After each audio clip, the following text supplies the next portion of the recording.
A continuación, RTVC Noticias, emisión central. Este programa es para toda la familia. No contiene escenas de sexo ni violencia. Los menores deben estar en compañía de los padres o un adulto responsable. Contiene sistema closed caption. Este programa fue financiado con recursos del Ministerio de las TIC. RTVC Noticias, emisión central.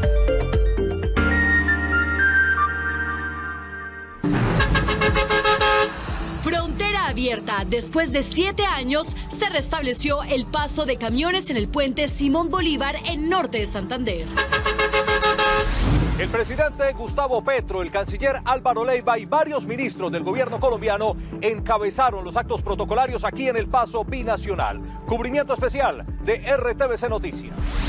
Las que se arriesgaban en esas trochas, las mujeres que caminaban por allí. El presidente de la República, Gustavo Petro, envió un mensaje tras el paso del primer camión. Dijo que se espera que el movimiento económico llegue a $1.000 millones. Comerciantes están a la expectativa. Esperan que la rehabilitación de los pasos les traiga oportunidades de negocio. Hablamos con la gente. Venezolanos radicados en ciudades colombianas nos contaron de sus expectativas. Jornada de marchas en cerca de 12 ciudades del país contra el gobierno nacional. Miles de personas se manifestaron en contra de las reformas anunciadas. El presidente Petro reaccionó. Dijo que se respetará el derecho a expresarse. Mañana, reunión entre el presidente Gustavo Petro y el expresidente Álvaro Uribe Vélez. Crece la polémica por Emcali. La Procuraduría dice que se asignaron a dedo contratos por 2.8 billones de pesos. Levantaron los bloqueos en el Bajo Cauca antioqueño. Las pérdidas por los saqueos de camiones son millonarias. Escándalo en la fiscalía en Meta. A un fiscal especializado lo acusan de abuso sexual contra una subalterna. El boxeador Luis Quiñones se debate entre la vida y la muerte tras el combate de este fin de semana. En el mundo, masacre en un colegio en Rusia. Un pistolero mató a 15 personas, entre ellas 11 niños. Revuelo en la política mundial tras el giro de Italia a la derecha. Y en deportes, como todos los lunes, les contamos qué pasó en la fecha del fútbol colombiano y cómo se movió la tabla. Esperen oportunidades. Hay opción para que funcionarios estudien en Singapur. Falleció el actor colombiano Ariosto Vega, mejor conocido como Toto Vega. En Cultura lo recordamos. Mucho más letal.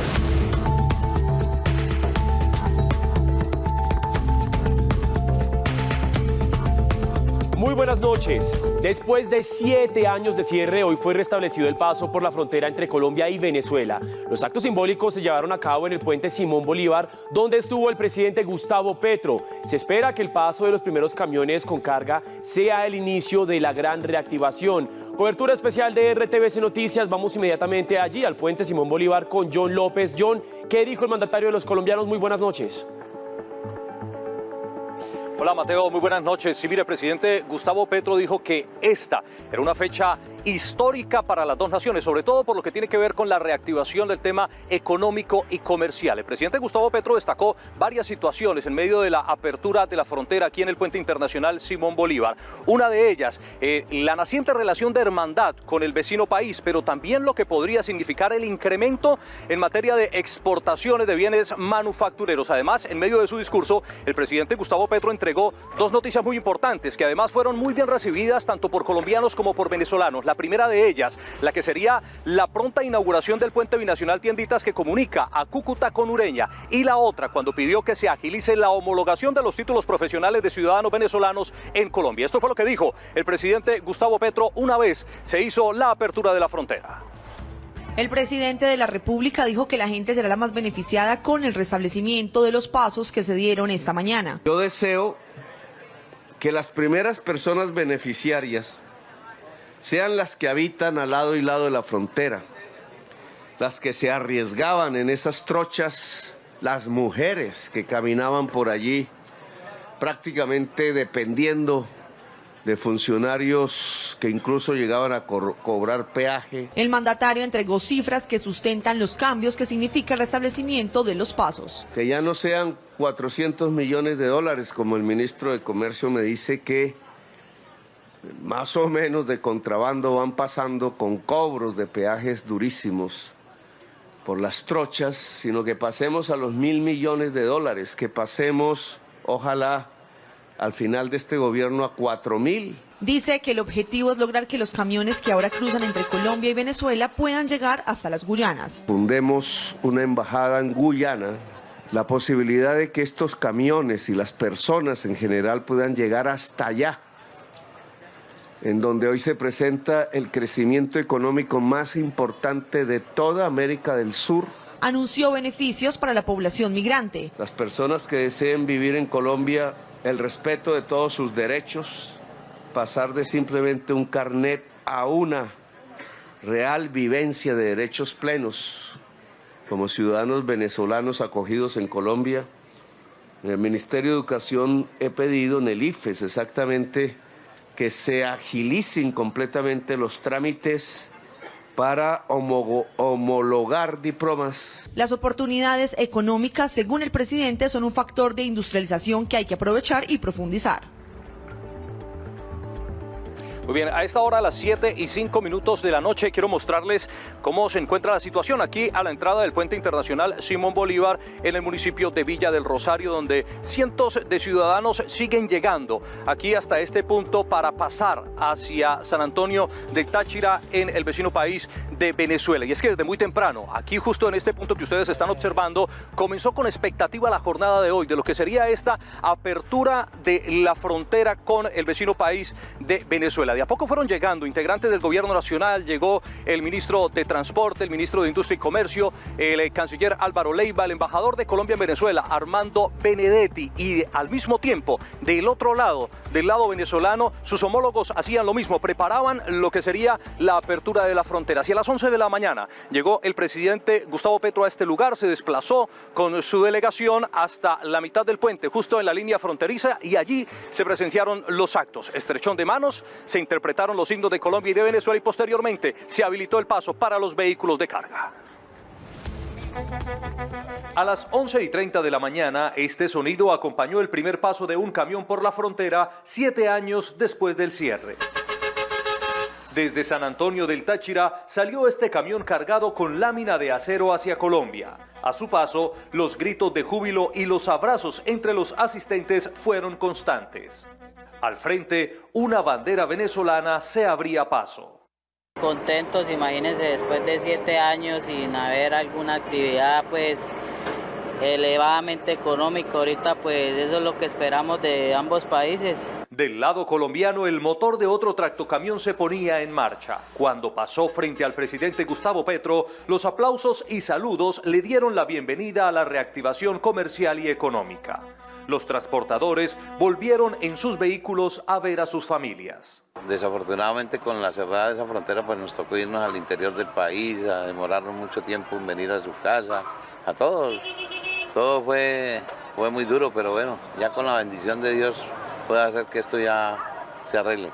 Durante el día, 6 camiones cargados atravesaron la frontera desde Colombia. Su carga era esperada en San Antonio del Táchira. Insumos médicos, lo que es guantes, jeringas, todo, papel, toallas higiénicas, mejor dicho, todo lo relacionado con insumos médicos. El rugir de los motores y el sonido de las cornetas engalanaron la fiesta binacional. La apertura de los puentes fronterizos ya es una realidad.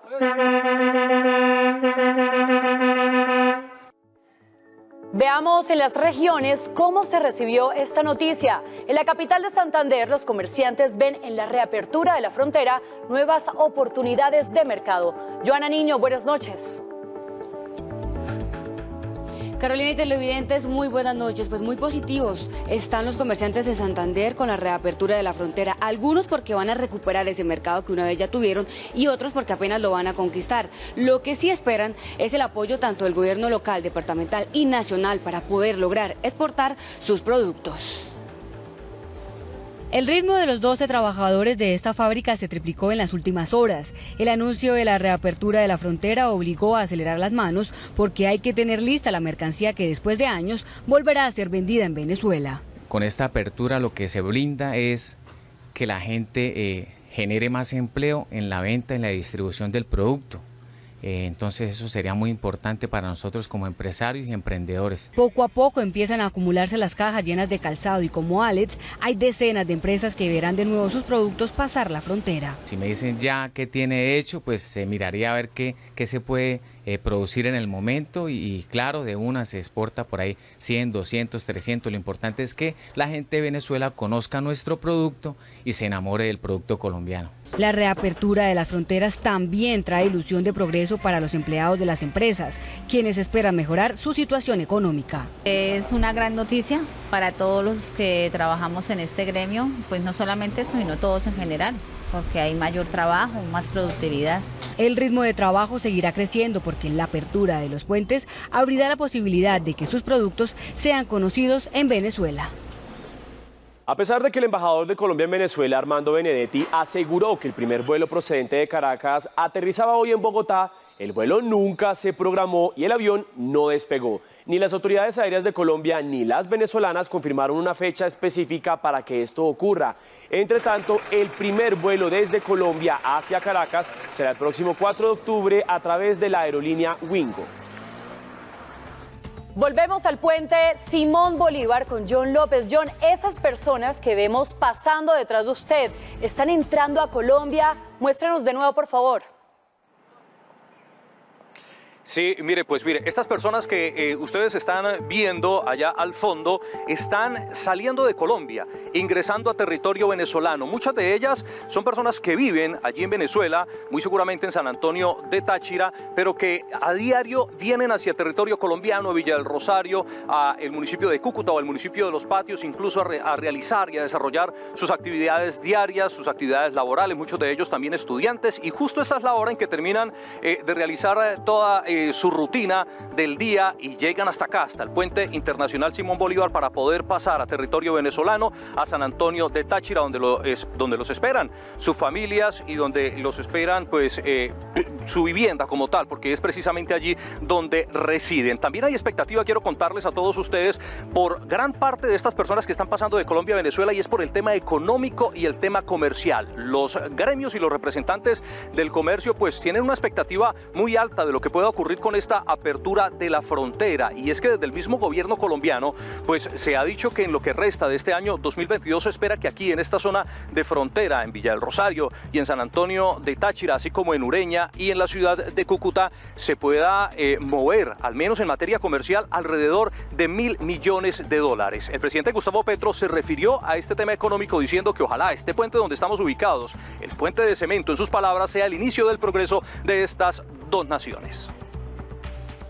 La reapertura genera grandes expectativas para el gobierno y empresarios. En 2008, Colombia logró la mayor cifra de exportaciones a Venezuela con $6.000 millones. Con el cierre de la frontera, ese número bajó a 331 millones el año pasado, y la meta es que este año aumenten a $1.000 millones. Es necesario tener en cuenta varios aspectos. Uno, los mecanismos de pago que generen confianza, pago y entrega, especialmente para los empresarios colombianos. Actualmente los productos que Colombia más exporta a Venezuela son plástico, confitería, hierro y acero, aceites y grasas y fertilizantes. La baraja sería más amplia con la reactivación. Va a traer un beneficio muy grande a los habitantes de la frontera, tanto del lado colombiano como venezolano. Son alrededor de 12 millones de personas. Los tres principales pasos de mercancía en frontera son los puentes Simón Bolívar y La Unión en Cúcuta, el puente José Antonio Páez en Arauca y Paraguachón en La Guajira. En el primer semestre de este año, 452 empresas colombianas vendieron mercancía a Venezuela. En el transcurso del día también hemos podido dialogar con diferentes personas que se mueven de un lado a otro aquí en la frontera, en el puente internacional Simón Bolívar. Ellos han manifestado su tranquilidad, su satisfacción, su alegría, porque ahora pueden desplazarse con mayor libertad, pero sobre todo porque ya no van a tener que utilizar las llamadas trochas ilegales por donde pasaban muchas veces las mercancías, sus maletas, que por lo general les ponían algunas complicaciones o problemas cuando llegaban al punto fronterizo. Pues ya no van a tener que arriesgar sus vidas al paso por estas trochas ilegales, sino que ya lo pueden hacer con mayor libertad aquí, tanto por el puente internacional Simón Bolívar como por el puente internacional Francisco de Paula Santander. Los 315 metros de longitud del puente internacional Simón Bolívar quedaron estrechos para los cientos de ciudadanos colombianos y venezolanos que cruzaron la frontera y quisieron ser parte del histórico momento. Dicen que el paso ahora será más ágil. De repente ya no vamos a tener tanto estrés para pasar, sino vamos a tener como un poquito más de tranquilidad. Quienes necesitan pasar la frontera para acceder a la salud también celebraron la apertura. Aquí viene mucha gente a servicios médicos, a que le presten asistencia médica, ayudas médicas. Los comerciantes que tienen su sustento en la zona creen que su economía mejorará considerablemente. Activa la economía en ambos países y Venezuela está muy afectada económicamente y le ayudaría mucho. Otros que antes arriesgaban sus vidas al pasar por las trochas hoy se sienten seguros. No, ni Dios lo quiera que volvamos a lo mismo. Por lo menos ya superaron eso. Según Migración Colombia, se estima que por día al menos 7.000 ciudadanos de los dos países atraviesan este paso fronterizo. Muy bien, Mateo y Carolina, nosotros seguiremos aquí muy atentos en el puente internacional Simón Bolívar de lo que sigue ocurriendo en el transcurso de esta jornada de apertura de la frontera, sobre todo en lo que vaya a pasar con el tema económico, con el tema comercial, qué va a pasar también con el control que venían haciendo las autoridades de los dos países, pero sobre todo cómo va a ser el comportamiento de los ciudadanos colombianos y venezolanos a su paso por este punto de frontera como lo es el puente internacional Simón Bolívar. Continuamos con ustedes allí en estudio con más de la información del día en RTVC Noticias. Continuamos, John, estaremos muy atentos a esa información. Usted, gracias por reportarnos desde el punto fronterizo. Y por otra parte, la comunidad venezolana en Bucaramanga ve una posibilidad de reencontrarse con sus seres queridos gracias a la reactivación de la frontera. La ciudad bonita acoge a más de 40.000 migrantes. Joana Niño, volvemos con usted allí. Así es, Mateo, pues los venezolanos que habitan en Bucaramanga están ansiosos de poder volverse a reencontrar con sus seres queridos que no han visto desde que llegaron a Colombia. Otros inclusive le hacen un llamado a sus compatriotas que cuando lleguen a territorio colombiano lo lleguen con la fiesta en paz, respetar las normas, para que no les cierren las puertas a sus hermanos venezolanos. Para muchos venezolanos venir a Colombia era la oportunidad de una vida nueva. Fue el caso de Robert y de Lismar, a quienes el destino alejó de su patria, pero los enamoró en tierra colombiana. Estamos laborando en el mismo lugar, las personas muy cálidas, muy humanitarias, de verdad que sí, que Dios las bendiga. Y pues allí fuimos saliendo, conociéndonos y ya estamos comprometidos. La reapertura de la frontera trae consigo la oportunidad de que se reencuentren con sus seres queridos a quienes hace mucho tiempo no ven, pero también más facilidad de acceder al trabajo. Necesito viajar a compartir con mi familia y muchas personas que tengo por allá como amigos. Vería mayores ingresos y vería ciertas oportunidades para los venezolanos. El gremio de transporte espera que aumenten los pasajeros entre Norte de Santander y Santander. Se supone que abriendo la frontera pues se reactiva la economía en la frontera y así pues se va a mover más el pasajero. Esa es la expectativa que tenemos. La expectativa en Santander es alta por la ilusión de dinamizar la economía en la región. En Colombia están radicados cerca de 2,5 millones de venezolanos que llegaron en búsqueda de mejores oportunidades. Algunos de los anuncios de hoy, como la homologación de títulos, los impactan directamente. Buscamos opiniones.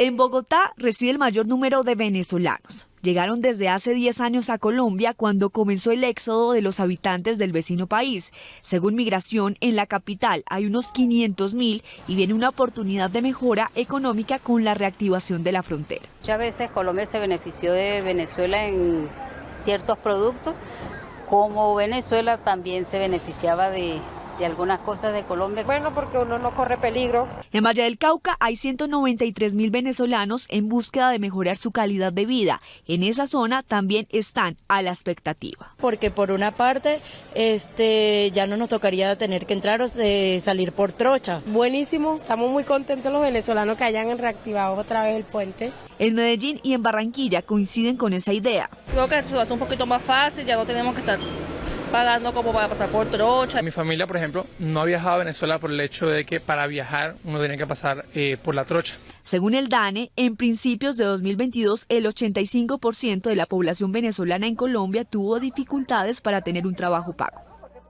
En Paraguachón, allí en La Guajira, se habilitó el paso peatonal y a partir de las 2 de la tarde hasta las 6 habrá tránsito vehicular. Emelda Huerte, periodista de la Radio Nacional, tiene los detalles.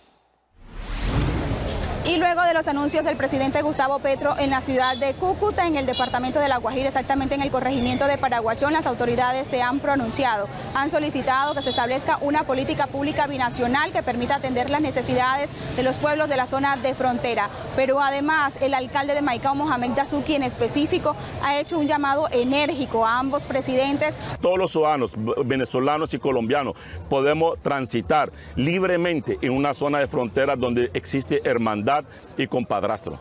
En Paraguachón se mantiene constante el tránsito peatonal por la zona de frontera. De igual manera lo están haciendo los vehículos de carga pesada en los horarios que han sido establecidos por las autoridades de migración, tanto de Colombia como de Venezuela. Desde Paraguachón, Radio Nacional de Colombia y RTVC Noticias, conectados 24/7. En el departamento de Arauca, con la reapertura, se proyecta que a diario pasen cerca de 300 personas. Leilín Candela, periodista de la Radio Nacional de Colombia, con los detalles. En el puente internacional José Antonio Páez de Arauca hicieron presencia las autoridades locales de los dos países para dar apertura oficial a la frontera, por ahora de manera peatonal únicamente. El concejal del municipio Páez, Nicolás Rincón, se mostró complacido con la reapertura. Son dos naciones muy hermanas, muy pegadas, que nos amamos realmente. No somos culpables de un problema político.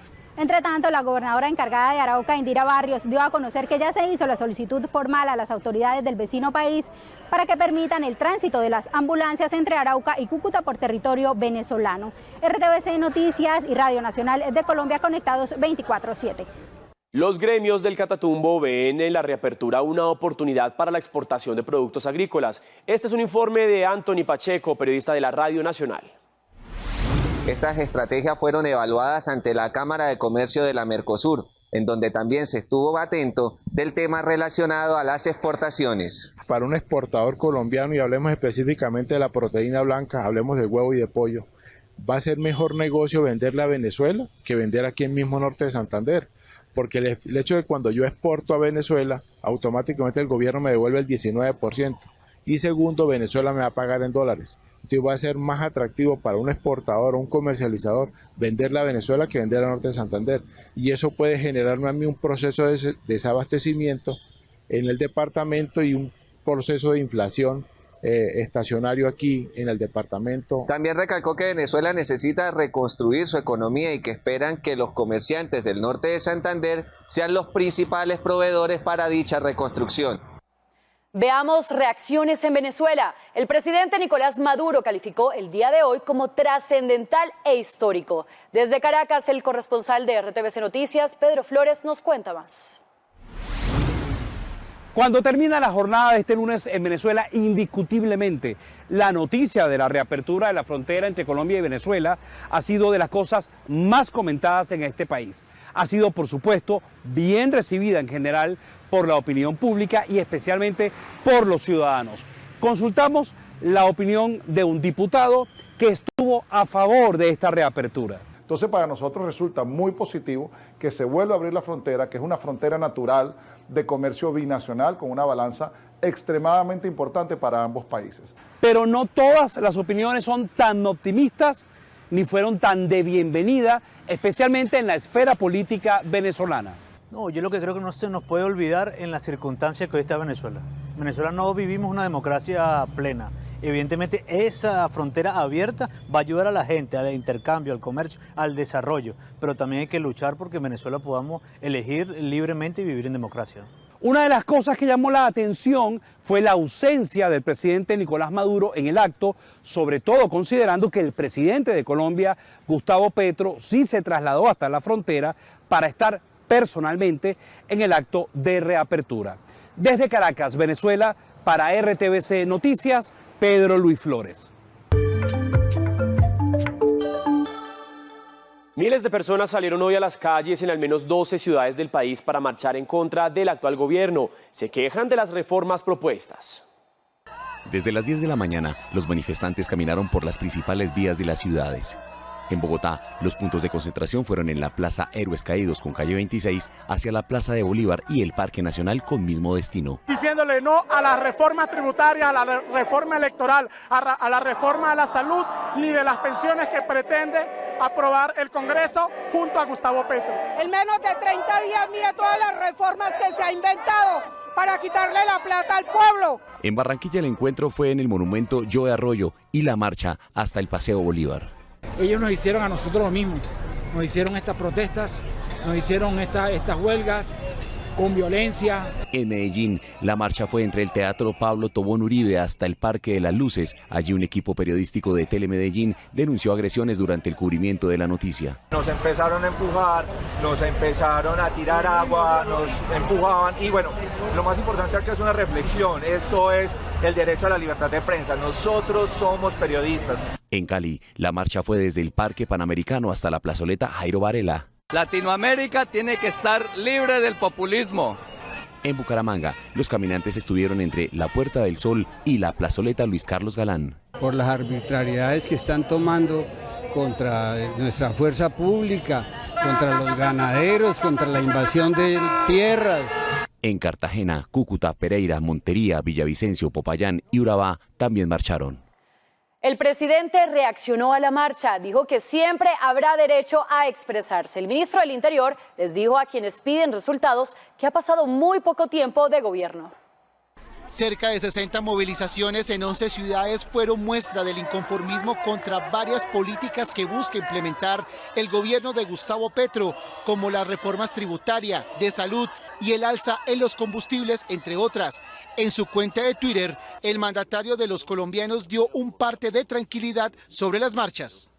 Siempre se respetará su derecho a expresarse, pero siempre tendremos el derecho a informar cuando se desinforme. En general, las marchas no tuvieron violencia. Por su parte, el ministro del Interior, Alfonso Prada, aseguró que respetan la movilización convocada por la oposición, pero fue enfático en que llevan muy poco tiempo en el gobierno y necesitan más espacio para mostrar resultados. En un mes y medio no es mucho lo que haya que hacer para protestar, pero bueno, cada uno hace las valoraciones que estime. La oposición ha considerado que es prudente casi que no dejarnos empezar para protestar, pero no hay problema. El gobierno aseguró que no hubo alteraciones de orden público durante las movilizaciones convocadas por la oposición. Sigue el escándalo en Cali. La Procuraduría reveló que 57% de los contratos fueron por contratación directa. Son más de 75.000 por un valor superior a 2,8 billones de pesos. Alejandro Muñoz, muy buenas noches. Cuéntanos usted los detalles, por favor.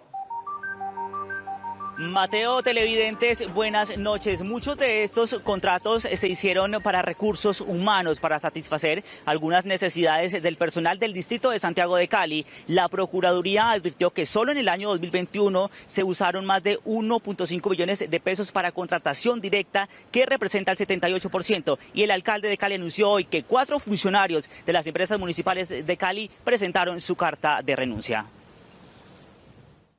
En su informe, la Procuraduría General de la Nación reveló que por 18 convenios entre secretarías y entidades distritales con Cali, celebraron contratos por más de 2.8 billones en 2 años. Hemos identificado riesgos, no quisiera llamarlo irregularidades, sino riesgos en la gestión contractual, específicamente en el aumento de la contratación directa. Según el ente de control, han solicitado información de la manera y forma como fueron contratados estos servicios. Vine a denunciar si es cierto que se va a contratar a dedo por 40.000 millones un tema de movilidad con semaforización en Cali. Muestra que supuestamente las sillas ergonómicas no valen 17 sino 28 millones y que ellos las están dando en 17 millones, entonces que tenemos que agradecer.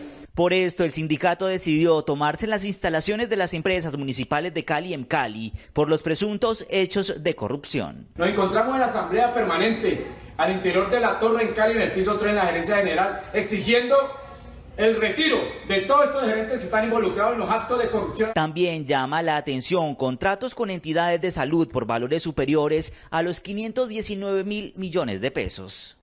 Mineros de El Bagre, Antioquia, levantaron los bloqueos, pero sigue la tensión en la región. Las manifestaciones dejaron pérdidas superiores a los 200.000 millones de pesos. Ismael, buenas noches, usted con más detalles. Carolina, muy buenas noches. Precisamente este era el último punto de protesta, de bloqueo que permanecía en la subregión del Bajo Cauca antioqueño. Durante la tarde de hoy, funcionarios del gobierno departamental, en compañía de la Defensoría del Pueblo, estuvieron dialogando con las comunidades y lograron entablar y crear una hoja de ruta de propuestas que se estiman que sean presentadas en los próximos días al gobierno nacional, luego de la firma y del acuerdo que se llegó el pasado fin de semana, donde se llegó a un acuerdo de 7 puntos. Más detalles a continuación. Pese al acuerdo pactado con mineros ancestrales y gobierno nacional el pasado fin de semana, los bloqueos en el Bagre, Antioquia, continuaron. En las últimas horas, autoridades y población llegaron a un acuerdo para habilitar la vía. Entendió la comunidad que es importante, sin hacer vías de hecho, ir a esa mesa minera y hacer una petición respetuosa al gobierno. Una de las propuestas hechas por la comunidad minera es cesar los operativos de la fuerza pública. Se va a hacer una negociación en el marco de una mesa con otros participantes, con representantes del gobierno departamental, con representantes del gobierno nacional y obviamente con representantes del gremio minero. Más de 350.000 toneladas que han estado detenidas debido a estos bloqueos que vienen afectando desde el miércoles 21 de septiembre al sector transportador y a toda la cadena productiva. Según han informado las autoridades, en la troncal a la costa Caribe habrán cierres preventivos durante la noche mientras retiran los elementos que bloquean la vía. Una tragedia enluta a las fuerzas militares. Un muerto y 9 heridos dejó la detonación de una granada de mortero en una base militar de Antioquia. Según el ejército, se trató de un accidente. El explosivo detonó cuando los uniformados hacían un inventario del armamento allí en la base militar en El Pollo, en el municipio Remedios, Antioquia, y al menos 5 de los heridos se encuentran graves. Ya iniciaron las investigaciones penales y disciplinarias. El ministro del Interior, Alfonso Prada, se refirió a la reunión que tendrán mañana el presidente Gustavo Petro y el expresidente Álvaro Uribe. También se refirió al problema de invasión de predios. El gobierno nacional confirmó la reunión entre el presidente Gustavo Petro y el expresidente Álvaro Uribe en la Casa de Nariño. Tratarán varios temas, pero la reforma tributaria y de salud son claves. Esta será una segunda charla con una agenda abierta, con toda la tranquilidad. Nos gusta hablar con la oposición, con las personas que tengan cualquier cosa que decirle al gobierno para mejorar. Por otro lado, el ministro del Interior aseguró que siguen trabajando en la recuperación de predios invadidos por algunas personas que de manera inescrupulosa buscan adueñarse de ellas y afirmó que la mayoría de las invasiones sucedieron durante el gobierno del expresidente Iván Duque. Tenemos muchísimas más invasiones de tierras en el periodo anterior a la posesión del presidente Petro que ahora. Nosotros llevamos solo 1 mes y medio. El gobierno aseguró que es de suma importancia fortalecer los canales de diálogo con la oposición, basados en la democracia y con fundamentos constructivos. La vicepresidenta Francia Márquez acompañó los diálogos regionales vinculantes en Popayán, Cauca. Allí participó de un espacio para escuchar las necesidades y propuestas que se presentan desde esta región del país. Acceso al agua potable, energía, salud, seguridad, lucha contra el hambre y el cambio climático fueron algunos temas principales del encuentro de Francia Márquez con la comunidad de 26 municipios del Cauca. La forma en cómo esto se ha hecho es que siempre desde el centralismo se define qué es lo que se va a planificar, en qué es lo que se tiene que invertir.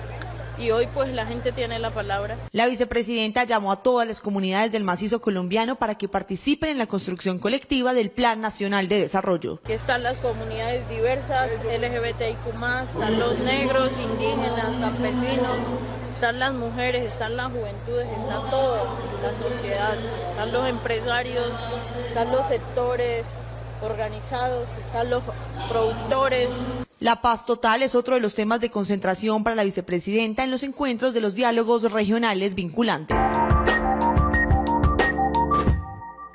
Escándalo en la Fiscalía de Meta. RTVC Noticias conoció los términos de la acusación contra un fiscal especializado de este departamento, a quien una subalterna señala de acceso carnal violento. El acusado se declaró inocente. El fiscal especializado del Meta incurrió en diferentes tipos de conductas sexuales en contra de su asistente. Cuando su asistente entraba a su oficina, no perdía usted la oportunidad de meterle la mano entre la blusa por la parte de la espalda sin la autorización de ella y decirle que tenía la piel suave. En diferentes ocasiones este funcionario, con una amplia trayectoria en la Fiscalía, hizo comentarios abusivos a su subordinada, revela la imputación. Cuando la víctima iba a la oficina en pantalón, diciéndole que no podía evitar mirar hacia sus caderas. Relata la Fiscalía que esta escalada de violencia fue cada día peor, hasta el día 25 de febrero del 2021, cuando el hoy imputado la violentó físicamente. Al interior de su despacho judicial realizó actos sexuales diversos del acceso carnal, consistente en un tocamiento de manera violenta. El reconocido funcionario se declaró inocente mientras el juicio en su contra avanza. Fue capturado un señalado integrante del Tren de Aragua, quien según las autoridades delinquía en las trochas ilegales en la zona de frontera. Fue un operativo conjunto entre unidades de la SIJIN, Ejército y la Dirección de Inteligencia de la Policía en el sector conocido como La Parada en Cúcuta, norte de Santander. En un pagadiario fue capturado por orden judicial Ernesto José Zapata, conocido en el mundo criminal como Chuleta. Para las autoridades es el responsable de delitos cometidos en las trochas que eran utilizadas para cruzar la frontera. Hacer extorsiones, secuestros, homicidios selectivos, narcotráfico.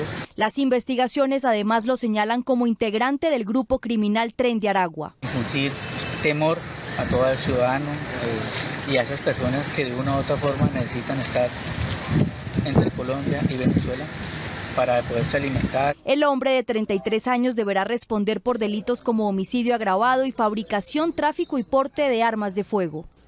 El boxeador Luis Quiñones se debate entre la vida y la muerte tras un combate del fin de semana. El pronóstico es muy reservado según los especialistas. Lucía Llanes, buenas noches. Usted con más detalles, adelante. Carolina, muy buenas noches para usted y para nuestros televidentes. Los saludamos desde la Clínica General del Norte en Barranquilla, donde a esta hora Luis Quiñones continúa en la unidad de cuidados intensivos recuperándose de una delicada cirugía de cráneo. Sus familiares y amigos viajaron desde Barrancabermeja hasta aquí, hasta la capital del Atlántico, para estar atentos a su estado de salud y acompañarlos en la que consideran es la batalla más importante de su vida. Un infortunado final tuvo la pelea del sábado 24 de septiembre entre Luis Andrés Quiñones y José Muñoz, quienes se disputaban el título nacional por las 140 libras. Estábamos todos con la mano en el corazón viendo la pelea, felices, tanta alegría para terminar pues en tristeza, pero no, esto es una batalla y esa batalla la va a ganar mi hermanito porque él va a salir triunfador. Era el octavo asalto de la disputa cuando el barranqueño de 25 años se desplomó. De inmediato fue trasladado a una clínica de Barranquilla. Los múltiples golpes le provocaron un trauma cráneoencefálico y según el parte médico al boxeador le practicaron una craneotomía descompresiva para retirar un hematoma. Ahora que hablé con la hermana que me la presentaron me dice que ella le habló y él botó lágrimas, o sea que quiere decir que está consciente. El pugilista estará sedado las próximas 48 horas que serán trascendentales para su evolución. Su familia recibe acompañamiento psicológico de la clínica. Pues los familiares y amigos de Luis Quiñones se aferran a la esperanza de ese movimiento que realizó como una buena señal de que continuará con vida y saldrá adelante de este difícil momento que atraviesa. Estamos atentos a cómo evoluciona las próximas 48 horas de este boxeador barranqueño que hoy está en Barranquilla luchando por su vida. Lucía, muchas gracias por esta información desde el Departamento del Atlántico. Y en Anorí, Antioquia, en medio de una disputa entre campesinos y el Ejército Nacional, un cabecilla de las disidencias de las FARC se fugó. Las autoridades realizan operativos en la zona. Información con los periodistas de los medios públicos. En Barranquilla se mantiene la alerta por las intensas lluvias que según el IDEAM van a seguir cayendo en la ciudad hasta finales de este año. Una de las zonas donde más preocupación hay es el barrio Loma Roja, donde el pasado fin de semana 70 casas se derrumbaron como consecuencia de un deslizamiento de tierra. 3 policías en el municipio de Guatapé, Antioquia, resultaron heridos luego de ser atacados por un grupo de personas. Una de ellas, en aparentemente estado de embriaguez, le lanzó una patada al rostro a una patrullera dejándola gravemente herida. Tras la aparición de anuncios alusivos al ELN en varias viviendas, negocios y también vehículos en el corregimiento de Tutunendo, exactamente en la entrada del corregimiento de Guadalupe, las autoridades en Quibdó confirmaron que ya el Ejército Nacional estuvo en la zona, verificó y tomó el control de la situación.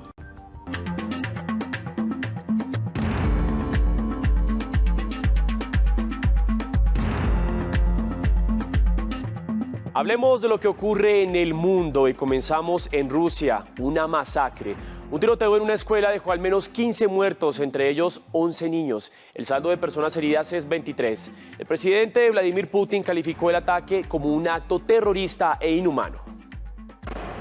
Esta fue la perturbadora sonoridad que interrumpió la mañana de un colegio en Rusia. Una persona ingresó a la escuela número 88 en Izhevsk, mató la guardia, eso ha sido confirmado. Hay bajas y heridos entre los niños. Siendo el primer reporte, con el equipo médico de fondo que se registraba de lo ocurrido, poco a poco las piezas del rompecabezas de lo que sucedió en esta escuela al oeste de los Urales, 960 kilómetros al este de Moscú, se fueron revelando. Y como autor de estas escenas posteriores de desconcierto y caos, se identificó a Artyom Kazantsev, de 34 años, exalumno del lugar y registrado como paciente en un centro psiquiátrico como quien habría irrumpido armado y abierto fuego indiscriminadamente. El atacante se suicidó. Llevaba un top negro con símbolos nazis y un pasamontañas. 2 pistolas no letales adaptadas para disparar balas reales sin registro ante las autoridades hace parte de los detalles que maneja la Guardia Nacional y el comité delegado para investigar este tiroteo que se da en medio de la tensión en varias regiones de Rusia por la movilización militar de miles de reservistas por la ofensiva en Ucrania. Italia entró en un periodo de incertidumbre tras la victoria de Giorgia Meloni en las elecciones legislativas. Esta antigua admiradora de Benito Mussolini se convertirá en primera ministra y abre una etapa sin precedentes en la historia política italiana, además de generar inquietud en la Unión Europea. Con más del 26% de los votos, Giorgia Meloni, líder del partido Hermanos de Italia de ideología conservadora nacionalista, obtuvo una abrumadora victoria en las elecciones legislativas de ese país. Su partido se convirtió en la primera fuerza de esa nación por delante del Partido Demócrata de centroizquierda y contará con la mayoría absoluta en la Cámara de Diputados y del Senado gracias a la coalición con la Liga y Forza Italia, 2 partidos de derecha liderados por Matteo Salvini y Silvio Berlusconi respectivamente. Si estamos llamados a gobernar esta nación, lo haremos por todos los italianos. Lo haremos con el objetivo de unir a las personas, de potenciar lo que las une y no lo que las divide. La victoria de Meloni, una mujer de 45 años que declaró en su momento ser admiradora de Benito Mussolini y se convertirá en primera ministra italiana dentro de unas semanas, divide a Europa. Los expertos aseguran que su triunfo se encuadra en la oleada de auge del apoyo a partidos de derecha radical nacionalista en el viejo continente. Vemos, a pesar de todas las limitaciones y todas las contradicciones, el intento de dar a luz y hacer crecer una derecha conservadora con una dimensión europea. El cambio de rumbo en Italia, la tercera economía de la eurozona, podría poner trabas a la integración del bloque y generar turbulencias en materia migratoria, de derechos humanos, de género y de relaciones exteriores. Además, llega en un momento delicado con una inflación disparada, con los primeros coletazos de la crisis energética y el recrudecimiento de la guerra en Ucrania.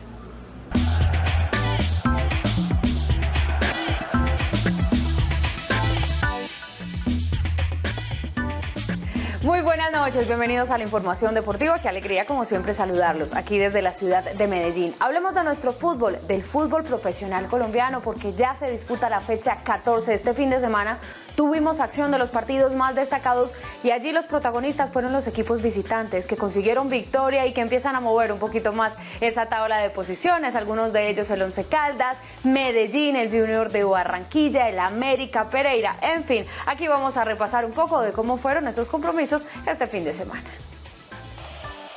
América le ganaba a Millonarios con tanto de Juan David Pérez. Posteriormente, Carlos Andrés Gómez sacó lo mejor de su repertorio con este zapatazo para empatar. Ader Valencia adelantó a los azules en el marcador. Y cuando el partido estaba 2-1, apareció el arquero de América, Diego Noboa. Noboa tapa ese 3-1.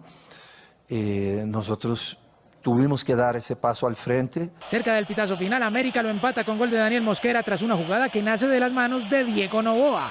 Desazón millonaria y festejo escarlata. Lo podíamos haber definido antes, yo creo que esa es la realidad. Junior ganó en Barranca y llega ultra motivado a la final de Copa Colombia. Estamos muy contentos porque esto nos reacomoda con posibilidades otra vez y justo previo al partido con Millonarios, ahora yo creo que es un aliciente para el público, para todos. Por otra parte, Santa Fe ganó un partido muy bravo en Santa Marta con la presencia de la gran figura Wilson Morelo, que le cometieron 2 penales y el Cardenal los convirtió en goles. Sabíamos por los resultados que se habían dado que solo nos servía ganar. Celebró por 2 horas su ingreso a los 8 porque Pereira, que aunque comenzó perdiendo en Ibagué con tanto de Andrés Ibargüen, terminó ganando con goles de Leider Berrío, Carlos Ramírez y Leonardo Castro para sacar a Santa Fe del grupo de privilegio. Una victoria muy importante que nos ayuda a seguir encaminados en ese objetivo que tenemos de ser protagonistas. Quedan 6 fechas para definir los aspirantes al título y con 5 equipos igualados en 22 puntos y 18 por jugar, Patriotas, Jaguares, Cortuluá y Cali son los únicos eliminados. El resto todavía luchan por meterse entre los mejores.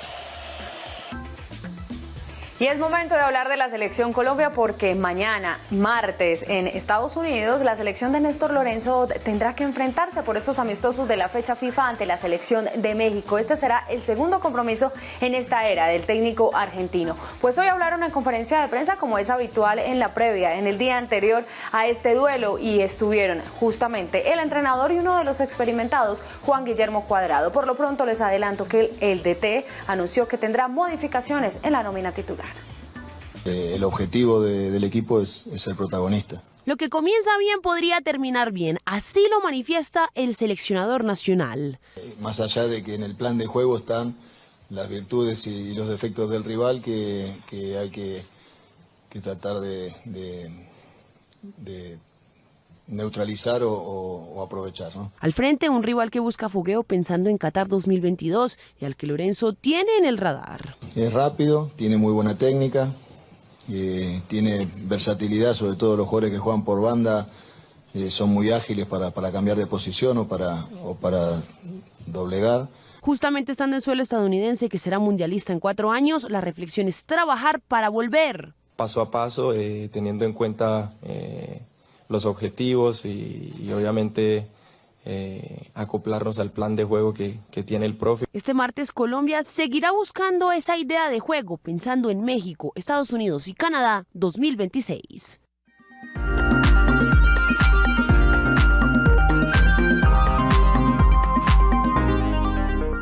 Hola a todos, bienvenidos a las noticias culturales. Hoy falleció Ariosto Vega, mejor conocido como Toto Vega, actor colombiano, productor colombiano, parte del elenco de series reconocidas como La Mujer Doble, como Los Reyes, como Hasta que la plata no se pare, como Me llaman Lolita, también de películas como La Pasión de Gabriel, Hombres a la Carta, series como Escobar, El Patrón del Mal, y mi recuerdo más personal es que fue mi profesor de teatro cuando tenía 12 años y en un montaje de una obra de Rafael Pombo, mi personaje, que se llamaba La Patria, tenía que dar un discurso. Él se sentaba al frente y me decía, mira, tienes que hacerme creer que tú eres mi patria, pero si aquí se sienta un argentino, también tienes que hacerle creer que eres su patria. Recordemos a Toto Vega.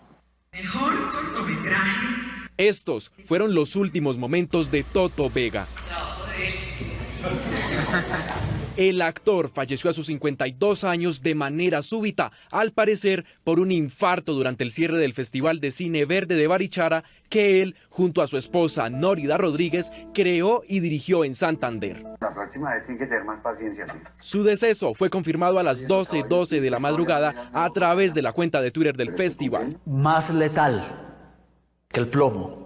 Ariosto, más conocido como Toto Vega, nació un 23 de septiembre de 1970 en Vélez, Santander. Desde su infancia demostró su interés por interpretar personajes, aunque fue hasta la década de los 90 que empezó a perfilar su trabajo actoral en medios de comunicación. Te estás creyendo caballo de pista y todavía no llegas ni a burro carga mío. Participó en producciones como Los Reyes, Sin Tetas, No hay Paraíso y Armero. Prefiero ser eso y no un negligente que solamente está pensando en su capital político sin que se atreva a tomar ningún riesgo. Recibió los premios Produ Award a Mejor Actor de Reparto y un reconocimiento de la revista 15 Minutos como villano favorito. Hoy, representantes de la cultura y el arte lamentan su inesperada partida. La familia del actor y empresario no ha definido si su sepelio será en su natal Vélez o en Barichara, donde falleció. Déjalos en su lugar.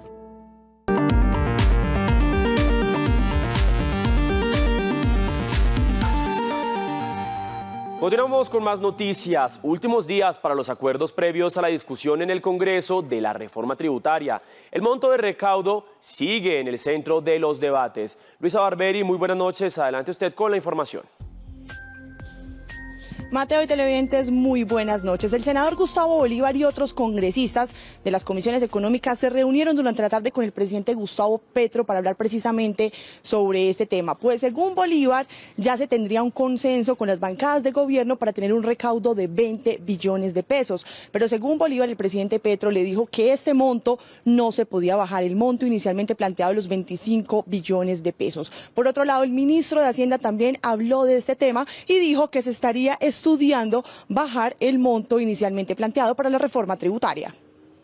Nos dice que hay que mantenerlo en 25 billones, de ahí no se quiere mover, y entonces va a haber ya una nueva charla, una nueva ronda de charlas con los diferentes partidos que ya el mismo gobierno va a citar. Estamos viendo si llegamos a un poco menos de 25 inicialmente, pero llegando a 25 en el cuarto año.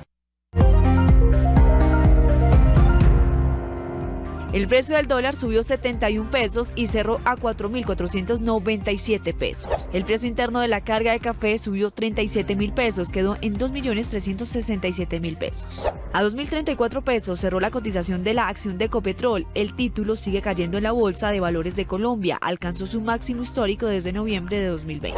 6,34 billones de pesos se gastaron los hogares colombianos en productos de leche y sus derivados durante el segundo trimestre de 2022. Después de 2 horas de retención, liberaron a la directora de la Agencia de Renovación del Territorio, Yamile Rojas. Grupos armados de Tibú Norte de Santander serían los responsables del secuestro. Más hechos del día en un minuto.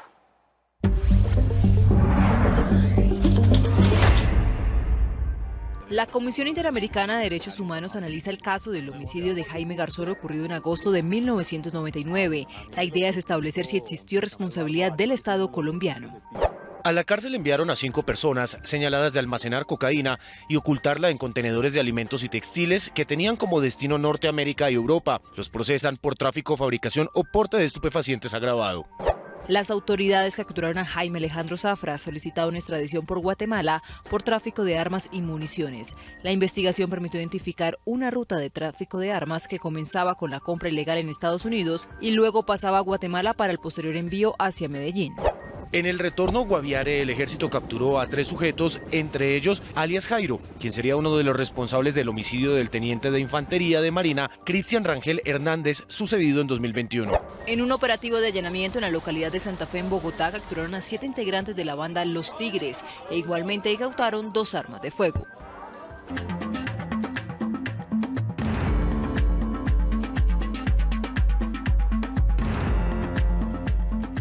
Vamos con más noticias del mundo. La Asamblea de Gobernadores del Banco Interamericano de Desarrollo aprobó la destitución de su presidente Mauricio Claver Carone, quien violó el código de ética de la institución al mantener una relación amorosa con una subordinada. Más noticias internacionales a continuación. A las 6:14 de la tarde hora colombiana, la nave de la NASA conocida como DART impactó a más de 20.000 km/h el asteroide Dimorphos, ubicado a unos 11 millones de kilómetros de la Tierra, con el fin de desviar su trayectoria. Se trata del primer ensayo de la humanidad por defender la Tierra de la colisión de futuros objetos espaciales. Cuba declaró el estado de alerta para sus 6 provincias más occidentales ante la proximidad del huracán Ian, ya de categoría 2, que avanza por el mar Caribe hacia la isla. De igual forma, el gobernador de Florida en Estados Unidos declaró el estado de emergencia en 67 condados y las autoridades prevén cortes de electricidad por la llegada del ciclón. Activistas y familiares de los 43 estudiantes desaparecidos de Ayotzinapa realizaron hoy una masiva manifestación en Ciudad de México con motivo del 8º aniversario del hecho que, según el reciente informe de la Comisión de la Verdad, fue un crimen de Estado. Cuba dio un salto en materia de derechos sociales al ratificar con una clara mayoría el Código de las Familias, que legaliza el matrimonio y la adopción para personas del mismo sexo, así como el vientre subrogado. Llegamos a oportunidades. Atentos, servidores públicos, porque hay becas para estudiar en Singapur. Acá les contamos cómo postularse. En oportunidades de becas para funcionarios públicos, vaya a la página www.icetex.go.co, diríjase a la pestaña Prensa y dé clic en Comunicados. Seleccione el gobierno de Singapur a través del Icetex. Lea con atención la descripción y requisitos como ser funcionario público, tener entre 22 y 65 años, contar con un promedio mínimo de notas de pregrado de 3.7 sobre 5, entre otros. Algunos de los cursos que tiene a disposición está equidad de género, empoderamiento a personas con discapacidad, transformación digital en la asistencia de salud pública, financiamiento verde del clima, entre otros. Atentos, la beca cubre el 100% del programa y cuenta con modalidad presencial y virtual. Y mucho ojo, tiene plazo de inscribirse hasta el 2 de octubre de 2022. Y muy importante, recuerde que si quiere seguir informado 24/7, nos encuentra en todas nuestras redes sociales como TVC Noticias.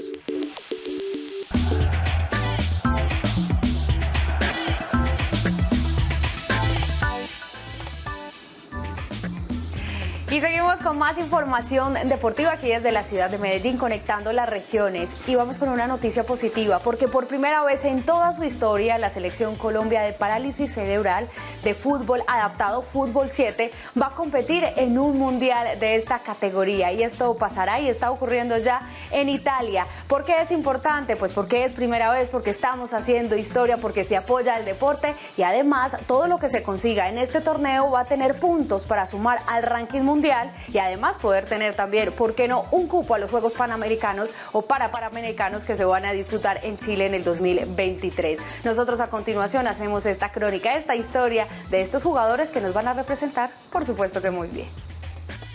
La ciudad de Olbia, en Italia, acogerá por primera vez a la Selección Colombia de Parálisis Cerebral, que hará su estreno mundialista este martes. Vamos a tratar de salir campeones, vamos con muy buenas expectativas. La verdad nos hemos preparado muy fuerte, yo creo que demasiado fuerte, diría yo. Todos los días entrenamos. La tricolor se ubica en el grupo B con Egipto, Dinamarca y Japón. Los nipones serán sus primeros rivales, pero el equipo no la tendrá fácil. Pues que un gran rival sería Dinamarca, por no desprestigiar a los demás, pero pues vemos la posibilidad de poder avanzar de fase de grupos y poder darla con toda en lo que es Italia. Este mundial significa además mayor proyección para otras competencias paralímpicas. En este momento estamos peleando un cupo a Juegos Panamericanos 2023 en Chile. La idea es que debemos estar entre los 4 mejores. Es la proyección que se tiene. Luego del partido con Japón, Colombia enfrentará el 28 de septiembre a Egipto y el 30 a Dinamarca.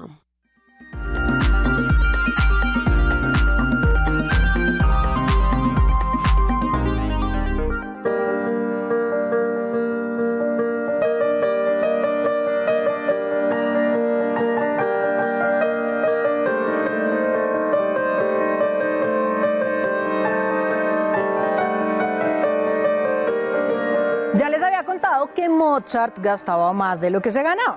Pues resulta que en junio de 1788 decidió que iba a cambiarse de casa porque vivir en pleno centro de Viena le resultaba muy caro y quería economizar.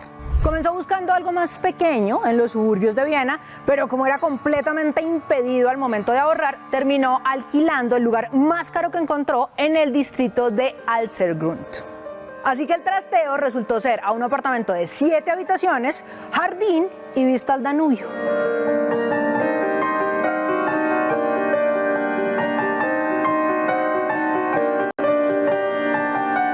Allá llegó con su esposa Constance y sus 2 hijos, Carl, de 4 años, y Teresa, de 6 meses. Teresa se murió a los 8 días de haberse mudado, lo cual fue una tragedia para la familia, pero mal que bien, una tragedia predecible. En el siglo XVIII, las condiciones de salubridad eran tan malas y las enfermedades eran tantas que la mitad de los niños se morían antes del año.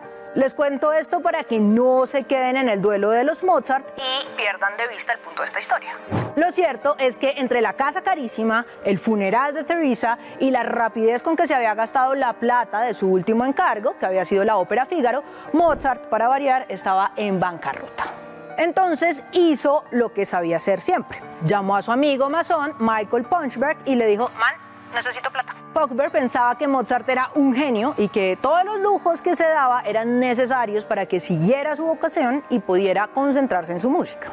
No solo le prestó plata, sino que se ofreció a pagarle el arriendo de la casa nueva.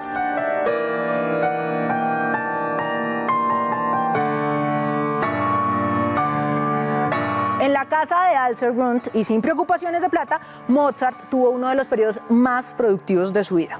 Durante el verano, que duró más o menos 6 semanas, escribió sus 3 últimas sinfonías. 3 sinfonías en menos de 6 meses. Para que se hagan una idea, los otros contemporáneos, Nicola Pórpora, Haydn, Gluck, se demoraban más o menos entre 1 y 2 años haciendo solo una.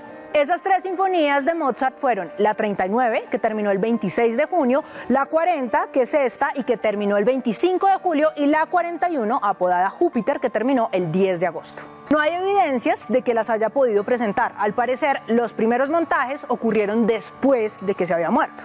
Pero tampoco hay evidencias de que no. Hizo varias modificaciones al año siguiente, le agregó clarinetes y reescribió las partes de flauta y oboe. Y pues bueno, si nunca la escuchó, no tiene sentido que hiciera cambios. La gran pregunta de los historiadores es, ¿por qué hizo Mozart toda esa música en tan poco tiempo? O mejor, ¿para qué? Acuérdense que Mozart escribía por encargo y cuando no le encargaban nada ni había plata de por medio, se relajaba un poco mucho. Algunos dicen que sí hubo un encargo para el invierno de ese mismo año, pero que se canceló. Y otros creen en el impulso creativo de Mozart, que simplemente le ayudó a expresarse y hacerle el duelo a Teresa. Yo soy Laura Galindo M y esto es un cuento para contar de Señal Clásica y RTVC Noticias.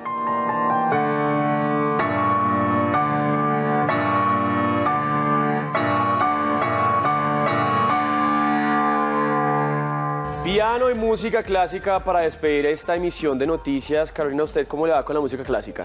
Pues la verdad, gracias a los relatos de Laura, uno aprende muchísimo de cultura. Sí, Ahí puedo escoger varias canciones de Mozart gracias a Laura. ¿Cuál? ¿Una que le gusta mucho? La flauta mágica me parece buena. Bueno, yo sí, ahí sí me quedo corto. La verdad es que escucho de vez en cuando música clásica, pero que yo sepa, uy, esta es la sonata, la sinfonía, la que está sonando, hasta allá no le llego. Pero bueno, a ustedes, queridos televidentes, gracias por acompañarnos en esta emisión. Feliz noche.